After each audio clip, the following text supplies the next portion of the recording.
Hello and welcome to Rise of Humanity. I am your host, Chris Karamaya, and for today's episode, I'm joined by my guest, Kerry Thomas. Kerry does amazing work in professional organising with her company, Conquer the Chaos, helping small business owners and busy professionals to streamline, optimise and organise their environments for higher productivity and peace of mind. In her work, Kerry redefines the meaning of clutter, and with her methods helps clients to create lasting results and real transformation in their lives. So, Kerry, it's great to have you on the show today. Thank you so much for coming on. Thank you so much, Chris, for having me. Thank you. So I watched your TED Talk, which was awesome. I loved it. Thank you. Very impactful and direct, and I think it creates a whole new level of understanding around clutter that I think people aren't maybe even aware of. So I'd just like to begin by diving into what is your take on clutter? Okay. Well, as you heard in the talk, clutter, people tend to think of it as just their physical stuff, the things that, they can't fit anything else in the closet, or can't park their car in the garage, or can't find anything when they need it in their office. And so they think of it as physical clutter, what we call physical clutter. But clutter can also be digital, it can be mental, it can be emotional, it can be spiritual, and I dive into those different types with my clients. But the bottom line, and we can talk about those different types in a minute if you'd like, but the bottom line is clutter is anything that keeps you from living the life that you want to live and that you're supposed to live. So it's anything that keeps you stuck. And I mentioned in my talk that all types of clutter are caused by one thing, and it was trademarked by my mentor and very good friend, Barbara Hemphill, and that is clutter is postponed decisions. Every type. It's putting off the decision of whether you're going to, clean out that closet, or whether you're going to offer someone forgiveness to get rid of those guilt feelings, or every single type. And like I said, we can talk through them, but they're all tied back to a postponed decision. Yeah, that's cool. Yeah, so let's talk about the different types. Yeah. Sure. So digital clutter, it could be email. I see people, they say the last study that I saw that was done was 3,000 emails in an inbox. That was a study done by Microsoft. I sadly think that's outdated and a low estimate. I see people routinely that have 5, 10, 15,000 emails. I have very close friends that like to torture me by sending screenshots of their inbox and saying, help, what do I do? So it can be, digital can be email. Digital clutter can also be everything that's on your desktop that's not easily accessible. And people can combat that by using naming conventions, putting things in folders, excuse me, things like that. So I have a client right now that I'm working with virtually, and she is actually giving me access to things on her desktop and in her Dropbox. And she has duplicates just because she had something, and then she thought, oh, well, I need to save this, so I'll save it again and I'll name it something different. And she just got to the point, honestly, where she was ready to, chuck the whole computer and throw it out the window. So we're working virtually, and it's not personal to me, so it's easier for me to look at it and make sense of it. She looks at it and feels guilt, like this shouldn't have happened. I shouldn't have let it get to this point. And I always work with my clients and tell them that, that guilt is not helping anyone. So that's another type of digital clutter. Mental clutter can be things like your fears that keep you stuck. Things you're not facing. It can be voices, whether it's a voice of a parent or a family member or a spouse, or even voices of society, like the news, can just fill your mind with that mental clutter. And your voice doesn't shine through. You can't hear what your own self is telling you is the next step in some areas. So that can be mental clutter. It was very funny here. I know it might not be such a big deal where you live, but we had the college football national championship last night, and the Alabama coach, in his pregame interview, he actually mentioned mental clutter as it related to his team. So I was pretty amused by that. Yeah. Emotional clutter can be negative patterns, things that you're doing over and over again that affect you negatively that you're not even aware of. It can be those I can't voices. I can't quit my job and start my own company. I can't lose those last 10 pounds. I can't write a novel, whatever it is. Those I can't voices can be emotional clutter. Spiritual clutter sort of is built by those other categories, but it can also come about from a lack of forgiveness. That's a huge one that I see, either forgiving yourself or forgiving others and letting it pile up. It can be from a lack of peace, and that's where the guilt also comes in. That can be spiritual clutter. Very often, people, when they have the physical clutter and they have, sometimes the digital, and they have the mental clutter and those voices and the emotional clutter, they start to feel angry at the world, angry at the universe, angry at God, whatever, they direct their anger at, and then that builds and builds and builds until it's dealt with, and that can be spiritual clutter. And all those last ones, they keep you from hearing, like I said, your voice and your intuition, and they keep you from moving forward. What's interesting, though, is if you start with the physical clutter, it's amazing the quick transformations that can take place in your inner and outer life from tackling the physical stuff. So it really does start there, but there's a lot more to it. Yeah, that's such a deep subject, really. I think the physical clutter is one that people immediately kind of revert to in their mind as, that's a big thing that comes up for me in my, in your life, and that needs fixing. And then obviously the more you look at it, you see the mental, emotional, and spiritual stuff takes it to a whole new level. But I mean, is it those later ones that cause physical clutter? I mean, what's your view on what's the cause of physical clutter? That's a really, really good question.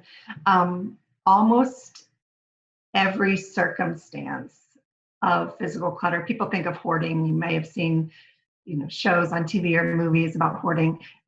It doesn't always have to be to that degree, but many, many times, almost every time, when I'm called in for a case of true physical clutter, that people are overwhelmed, they're paralyzed, they don't know how to move forward, it always stemmed from some type of an event.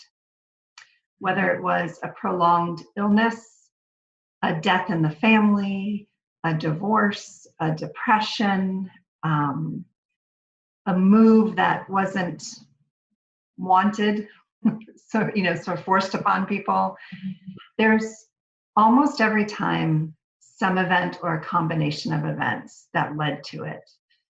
People get sad, they don't want to deal with it. Some people use their clutter almost as a wall, put up literally a physical wall around themselves and around their house. I have seen people who use the physical clutter as an excuse to not have family members over, to not have to host the big family gathering, to not move forward in their career even.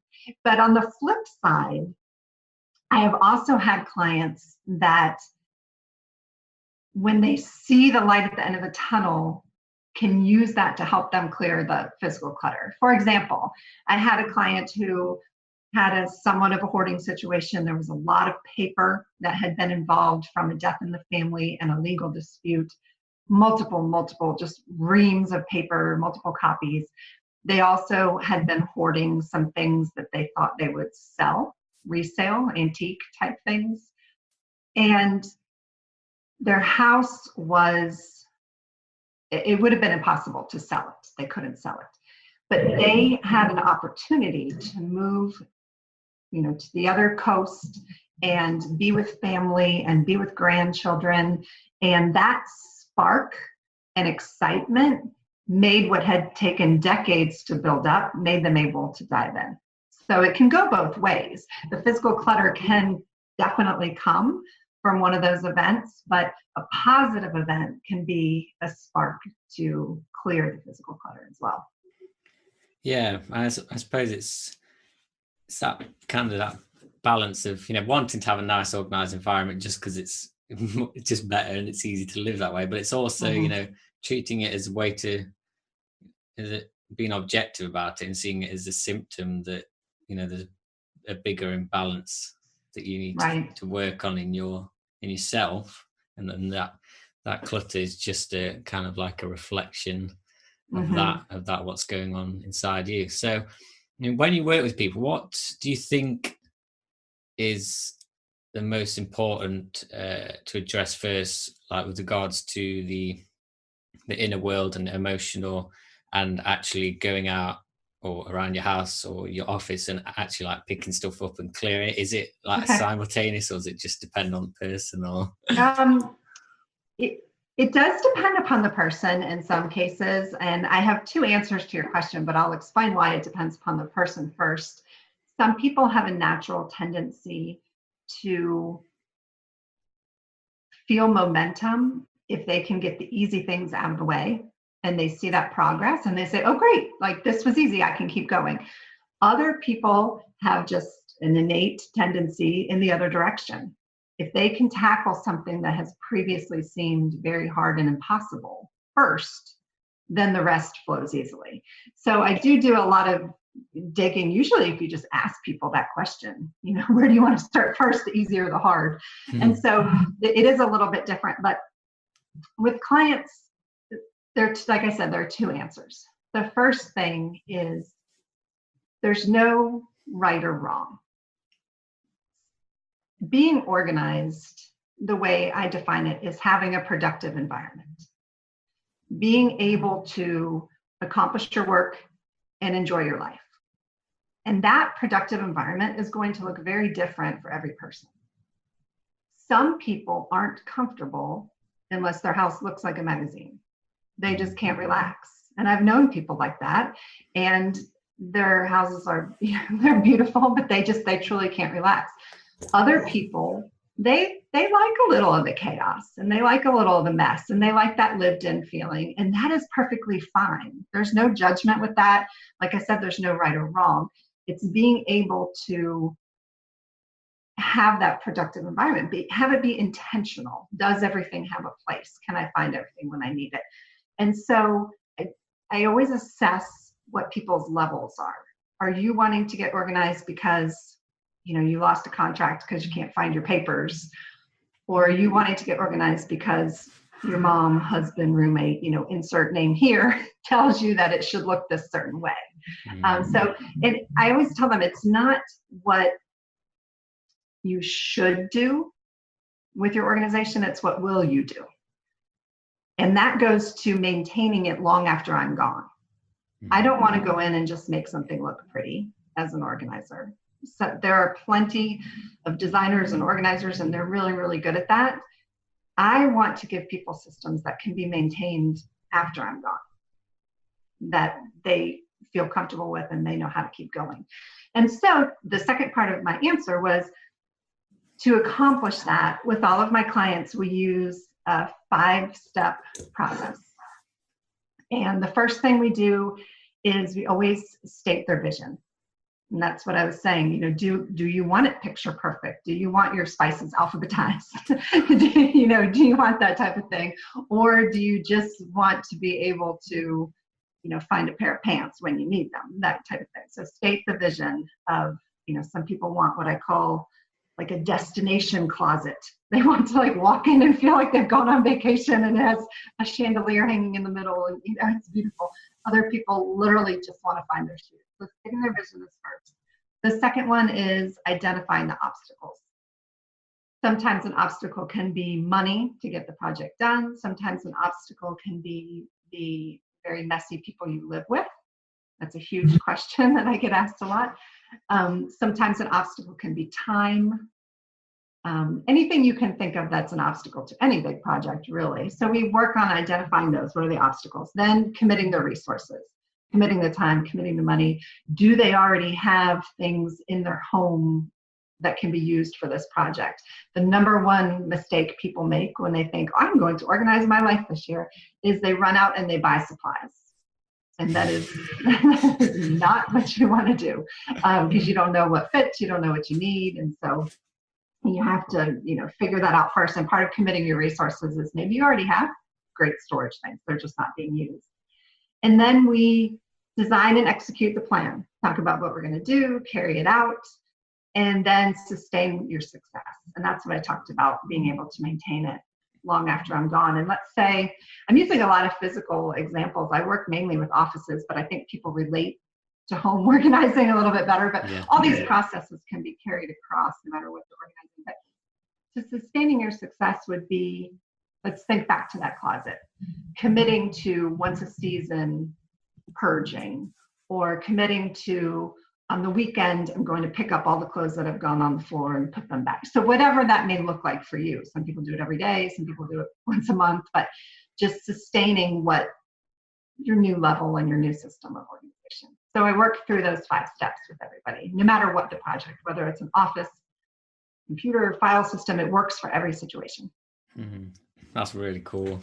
Very structured and direct, and I imagine that creates a lot of effective results. And the thing I love that you said about there is creating that vision, because if you don't know what you're aiming for, you'll never know if you've got it. And having, there's no right or wrong, as you said, because there's some people that might be okay with a little bit of a bit more messy, but if it's organized, and it makes them happy, then that's all that matters. Mm-hmm. Intentionally, I suppose, going to create the perfect house, even though you don't really want that, would just be ridiculous, really. So right, it would be another source of stress.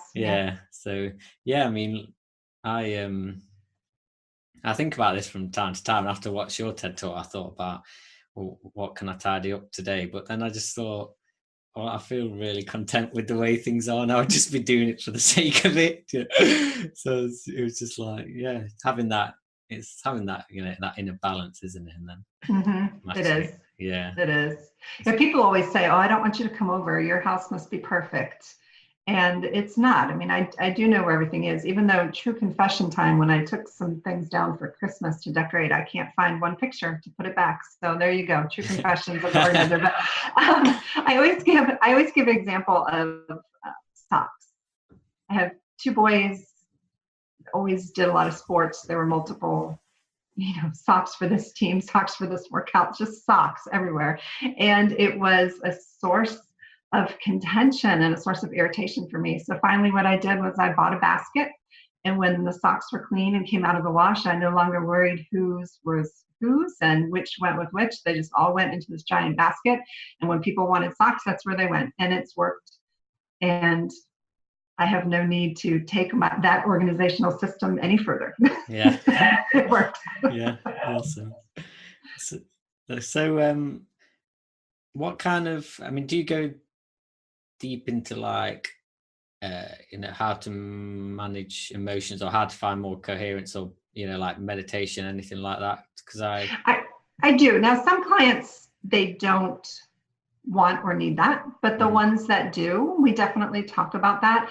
As you heard in my talk, we talk about moving forward and making a decision, and the decisions have to have an action tied to it. So when you're dealing with physical clutter, the action is easy. We're going to bag this up, take it to Salvation Army, take it, out to the curb, whatever it may be. So those actions are very cut and dry. When you're dealing with eliminating mental clutter or emotional clutter, you can make the decision, but the actions, that's where people get stuck. They think, well, I haven't dealt with it. I don't know what those actions are. And so I do help clients with suggestions. I have clients that have had success with journaling. Mhm. I've had clients that have had success with essential oils or even sage in their space to change the energy. Some clients, they think that they're not receptive to that, but then once we get going, they call me back and say, well, I researched this and researched this, and you know.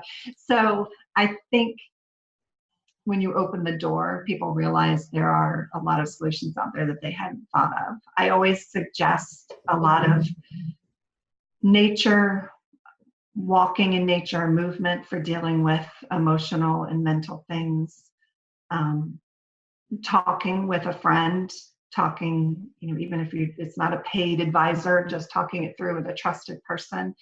And even if it's a business client who, they're not hiring me to help with anything emotional or mental. If you have an accountability partner, there are studies that show you're 67% more likely to carry through with whatever it is if you have an accountability partner. So I am really big on accountability partners no matter what the situation or setting. Sometimes that's me. Sometimes my clients, we have an ongoing coaching agreement, and sometimes the accountability partner is me. Sometimes they find someone else to help carry that out, but that's a big one. So yes, I do help them and suggest alternative things. I have clients that we've worked with feng shui. I tell them up front, I'm not certified in this. I did not go to school, but I have studied a lot and read a lot of books. And so I have these suggestions, and I can even give them suggestions of people or books. So we do, that is actually something that I have committed myself to learning a lot more about in 2018 are I don't even want to say alternative methods, because to some people they're not alternative at all. They are the methods, but maybe methods that haven't been talked about in the mainstream organizing community. And I have found people that I have made friends with and partnered with who have had success in those areas. And I'm very excited about taking my business in that direction. That's really cool. Yeah. So, you mentioned there about the accountability, which is obviously sounds like it can make a big impact for them. Do you find that there's any kind of initial resistance for them when you start working with them to making any change, or is it just because once they've invested with you, they're just ready to go? You would think that. You would think, especially people that I have some people that do prepaid packages. Mm-hmm. I'm not offering that as much anymore, but in the past, you got a very good discount for doing a prepaid package, and you would think if they paid up front. But I can always tell, the number of cancellations or changes to the schedule. You can tell right away that there's some resistance and hesitation there. I think, especially with their office and filing systems and going through paper, I always joke that if I have a superpower, it's being able to sort through and make sense of a lot of paper in a very short time. And so I think with those clients, they see results very quickly, and that is helpful.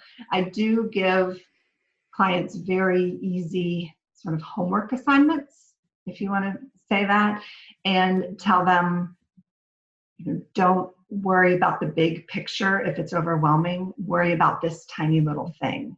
For example, let me give an example of what that might be. So if we have someone whose whole home really needs work and, is just full of clutter, but they're ready to make a change. So I go in, let's say for a 3-hour session. Most people, that's a good block of time. It's enough to really, really, really make a change, but not so much that they're kicking me out or dragging me out by my hair to the curb.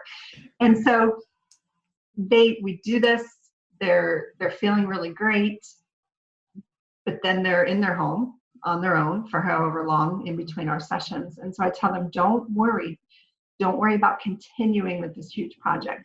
Maybe every night before, let's say trash comes on Tuesday, Monday night, go around your house with a trash bag. And in every room or in every section, just try to find something that's trash and put it in the trash bag, even if it's an old receipt. or a cup in the kitchen that's maybe seen better days, whatever it is.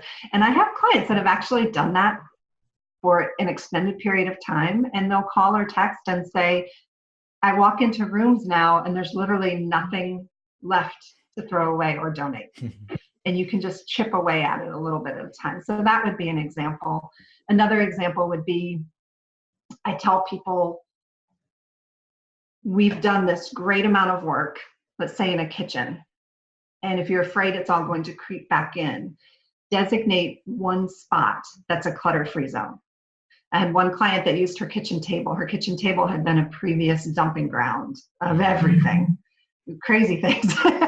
And so she actually cleaned it, polished it. She went out and bought fresh flowers and said, the rest of our house may still look nutty, but this table is now clutter-free zone and it's perfect. For me, it's always my kitchen island in the center. Even if life is nuts and a lot of things are going on, if that middle part of my kitchen is clear, I feel good. And so you can identify with people what that is. Some people, it's their front entry or whatever. So just little things like that so that people don't feel like they have to continue the huge amount of progress that we made in a session. Cool. So what are when you work with someone and you make, this transformation however much time, when you improve and clear the physical clutter, how does that then impact their mental, emotional, and spiritual well-being? What kind of results do you see? People change the words they use to describe themselves in their environment, and that's the first clue that I have. People, when I first meet them, use those words: overwhelmed, paralyzed, embarrassed, isolated, things like that. And then they start to use different words. Literally, sometimes it's, like a big sigh, or this is wonderful. This feels light. That word comes about. This feels encouraging. They actually start to change the words they're using, even if they don't realize it. And what happens is, once you regain that sense of control, like I now can walk through my house without tripping over things. And I know that maybe, if not everything, most things have a place and I can find them pretty quickly. And you start to feel like you can function in your environment and you have that control. It's not going to magically fix the mental or emotional clutter, but it gives you the strength to start to look at it and to start to make the decisions. Because when you're overwhelmed with just like your physical environment, you don't want to dive deeper. You don't. It's too exhausting. And so I do see some people, it's a very, very quick. Some people, it's a little bit longer. I think when the first time I met you and I talked about my very first client, and she had a shopping addiction and there was somewhat of a hoarding situation in their home, and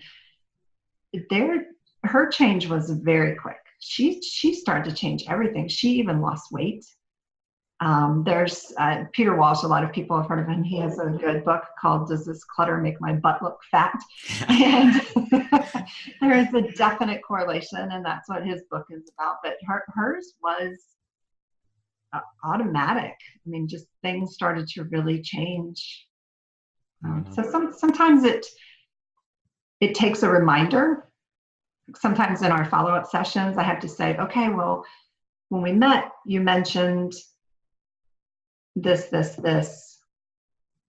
Let's go back and look at them now. And they haven't done on their own. Other people, like that very first client, it's just a natural progression and it happens. Yeah, but it just depends where they're at in their own spiritual, emotional, mental development, really, depending on how quick the transformation will come about. And it depends upon why they called me in. Did they come to that through a process of self-discovery? did they call me in because of an emergency and we've got to get this fixed quickly? The least effective, and I always equate it to a personal trainer, is if someone else hired me to sort of fix things for them. It's almost like you can't give someone a gift of a personal trainer and say, here you go, I hired this person to get you in shape. That doesn't work. No. And so it also depends upon how they came to hiring me in the first place. Yeah. Mentioned a few times about overwhelm. So what's your take on that? Like, I mean, I suppose there's loads of ways it can happen, but obviously when you're trying to fix your clutter, or a common one is having like busy people having crazy schedules and there's so much to do. What's your take on the overwhelm and, trying to manage that? I think in our society, we think that more is better.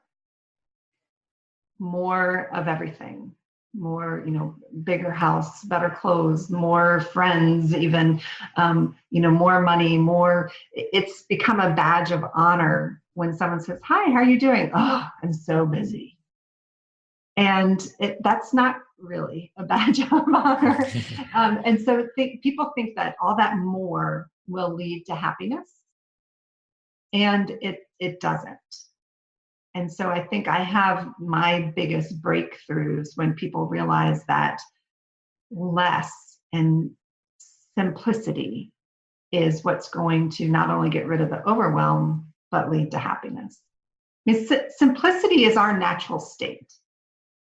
I think, that's how we come into the world. That's our natural state. We don't naturally look to just have things flying at us and bombarding us and stretching ourselves too thin. That's been put upon us by society, but we're naturally simple beings, I believe.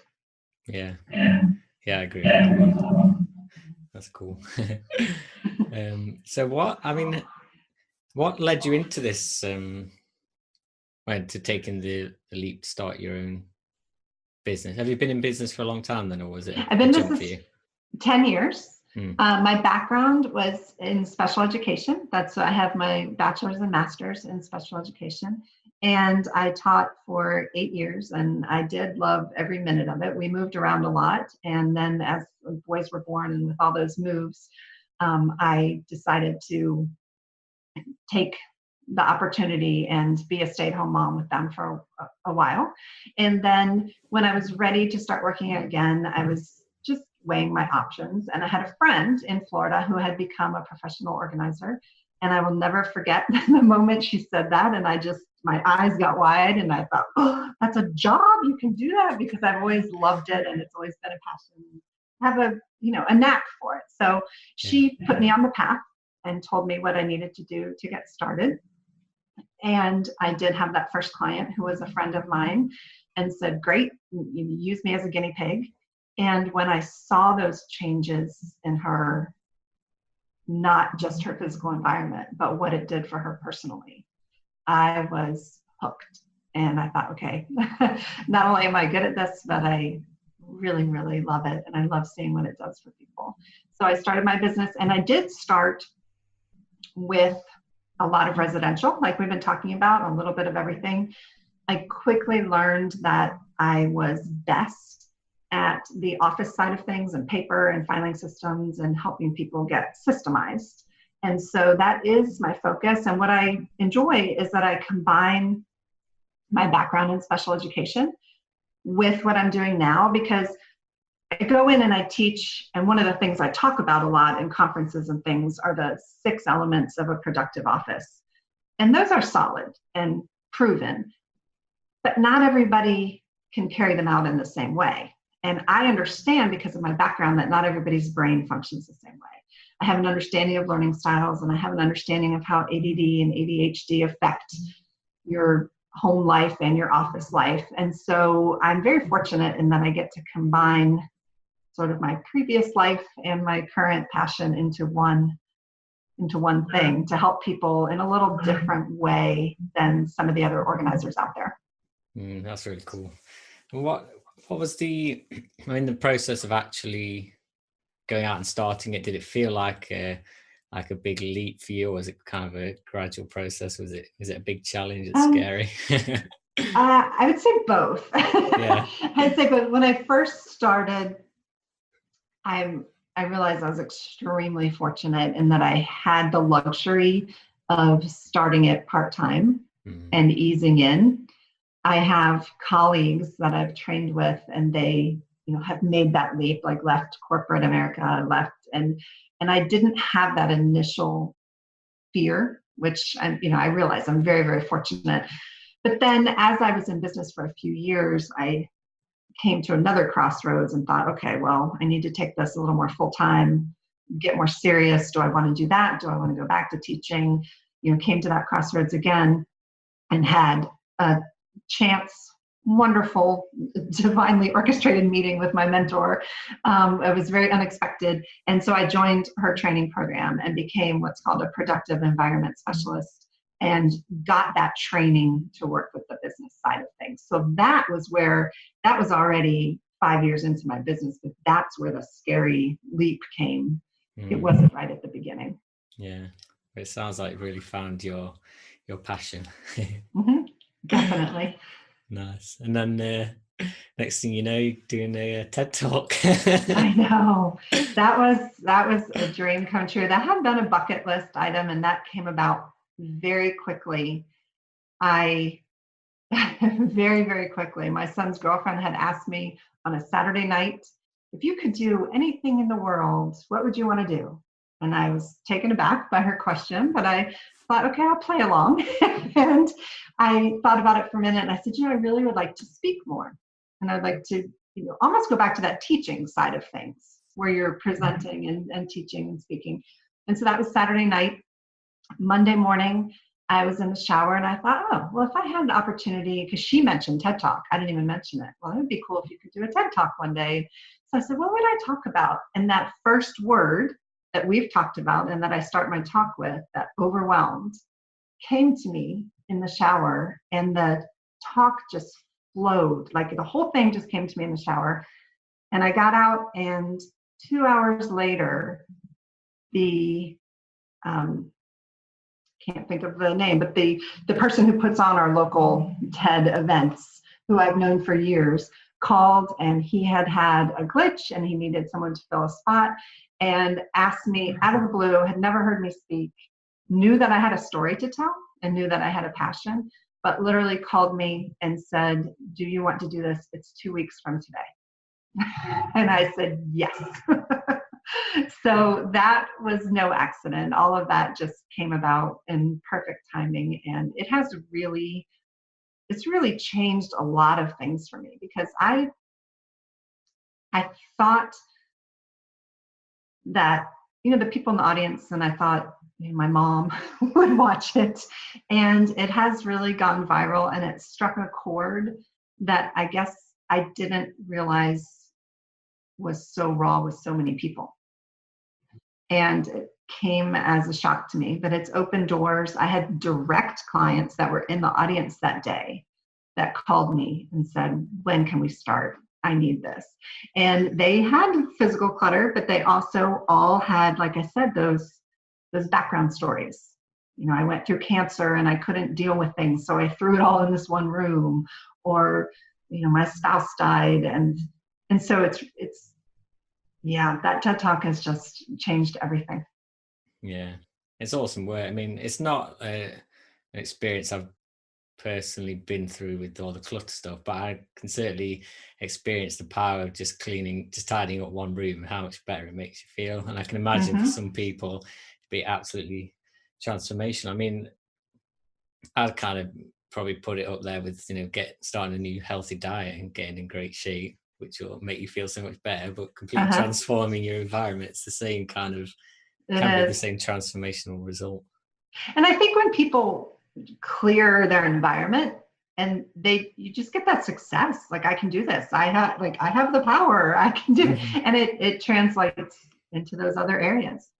Yeah, I imagine it can have a big knock-on effect on your whole life, really, that sense of achievement. Yeah. It does. That's so cool. So what do you see for the future? How long have you been running your organization business now? Has it been? It's been 10 years now. Cool. So have you got any big plans for the future, or does it just keep going doing what you're doing? Well, I actually I'm taking that desire of speaking and taking it to the next level, and I'm actually working with someone now to develop. I'm changing my existing website, but I'm also developing one that's more targeted towards speaking. And I would love to just get bigger audiences, or just more people. And even what I love about the topic I do on, how to set up your office for your learning style, that one is really fun because there's always an aha moment. And I think that's what it gives me, such a high. Like it is, it's a high when you can really realize that people have something they've taken away from what you're speaking. So I'm focusing more on that. I have some virtual clients now, which came about because of the talk, because people contacted me and said, well, I want to work with you, but I'm in Paris. I do have one in Paris. And so I had never thought of that arena for my business, but I do have virtual clients now. So I'm exploring that more, and exploring more of the coaching side of things, as far as not just in out, let's fix this, but I'm developing programs for actually long-term accountability and long-term coaching. So because of that talk, I'm definitely evolving my business. Yeah, that sounds awesome. And I think that's doing in-person coaching can be great, but I think like when you really want to scale your impact to the world, having that online connection and building programs as well, it gives you an opportunity to scale it to a whole new level, really. Yes. So that's awesome. And like I said, I'm also continuing my education into what's out there and what's available to help people make these shifts. If it's not just fixing things in their physical environment, what else can we try? What else, can be in my toolbox? So I'm definitely increasing my education on that as well. Yeah. Awesome. So any last parting advice for people who are stuck in a physical mess, and where to begin to start looking at things differently? Yes, I would say think of which one of those people you are. Are you do the easy thing first or do the hard thing first? Think of that. Start there. Start with something. But remember that you have to do what works for you. It's your environment. You have to set it up intentionally so that you can accomplish your work and you can enjoy your life. Don't look at magazines. Don't listen to your sister. It's for you. There's no judgment on how you live. As long as it's productive and you feel good, that is being organized. Nice. Love it.